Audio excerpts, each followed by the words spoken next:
જિલ્લામાં વરસાદની આગાહી દરમિયાન આજે સતત બીજા દિવસે વરસાદી દોર આગળ ધપ્યો હતો। આજે બપોરે પૂર્વ કચ્છના ભચાઉ, ગાંધીધામ, અંજાર પંથકમાં ઝાપટા સ્વરૂપે વરસાદ થયો હતો।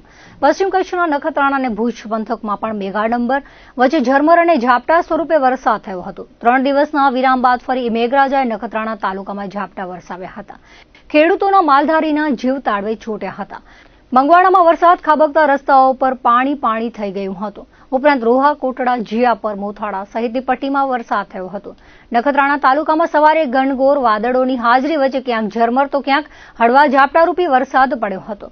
વરસાદી માહોલથી ખેડૂતોને પડ્યા પર પાટું જેમ વધુ પાકોને નુકસાની થાય તેવી દહેશત ફેલાઈ છે। તો માલધારી વર્ગ પણ પશુઓના રોગથી પીડાય છે। તો ગઢસીસા વિસ્તારમાં કાળા ડિબાંગ વાદળો સાથે ધીમી ધારે વરસાદની શરૂઆત થઈ હતી। રાત્રિ દરમિયાન અડધોથી પોણો ઇંચ વરસાદ વરસ્યાનું જાણવા મળ્યું હતું।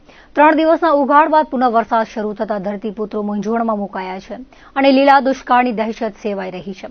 આજે પણ વહેલી સવારથી મેઘાવી માહોલ છવાતા વરસાદી ઝાપટું વરસ્યું હતું, જેથી માર્ગ પર પાણી વહી નીકળ્યા હતા। ગઢસીસા અને આસપાસના ગ્રામીણ વિસ્તારોમાં અડધો કલાક સુધી વરસાદ થયો હતો, જ્યારે મુંદ્રામાં પણ બપોરે વરસાદી ઝાપટું વરસતા રસ્તા પરથી પાણી વહી નીકળ્યા હતા।